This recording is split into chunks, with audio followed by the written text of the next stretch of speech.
आणि आता बातमी आहे राज्यातल्या राजकीय वर्तुळातून। महाराष्ट्रातील भाजपच्या नेत्यांची उद्या दिल्लीमध्ये बैठक होणार आहे। भाजपच्या महाराष्ट्रातल्या पराभवानंतर केंद्रीय नेतृत्वाने याची दखल घेतली आहे आणि महाराष्ट्रातील भाजपचे प्रमुख नेते उद्या दिल्लीला रवाना होतील। तसंच उपमुख्यमंत्री देवेंद्र फडणवीस यांच्याबाबत सुद्धा काय निर्णय होणार हे पाहणं देखील महत्त्वाचं आहे।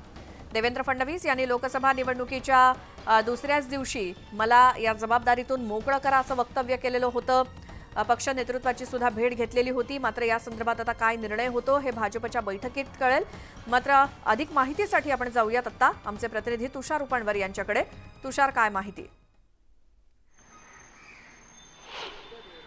श्वेता, लोकसभा निवडणुकीमध्ये ज्या राज्यामधून मोठं यश अपेक्षित होतं ते राज्य म्हणजे उत्तर प्रदेश आणि महाराष्ट्र।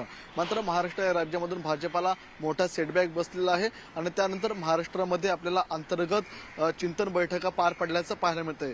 मात्र आता दिल्लीमध्ये पंतप्रधान मोदींच्या शपथविधीनंतर केंद्र सरकारमध्ये कॅबिनेट रिशफल देखील व्यवस्थित झालेलं आहे आणि आता केंद्र सरकार प्रामुख्याने महाराष्ट्रामध्ये नेमकं पराभव का झाला या संदर्भात उद्या चिंतन बैठक घेते। या बैठकीसाठी महाराष्ट्रातले प्रमुख नेते उपस्थित असणार आहेत। या बैठकीमध्ये महाराष्ट्रामध्ये जागा कमी का झाल्या या संदर्भात चर्चा होईल। उमेदवार निवडी संदर्भात काही चुकीचे निर्णय घेतलेत का या संदर्भात चर्चा होणार आहे।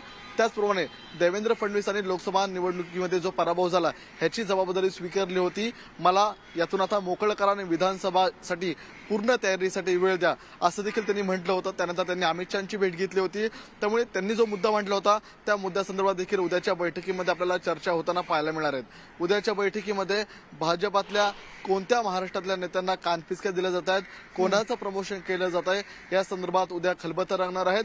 देवेंद्र फडणवीस यांच्या मार्गदर्शनाखाली उद्या सर्व भाजपाची टीम आपल्याला दिल्लीमध्ये पोहोचताना पाहायला मिळणार आहेत। मात्र भाजपाचं केंद्रीय नेतृत्व आता आपल्याला महाराष्ट्रामध्ये निवडणुकाच्या 3 महिन्यानंतर येऊ ठेपलेलं आहेत।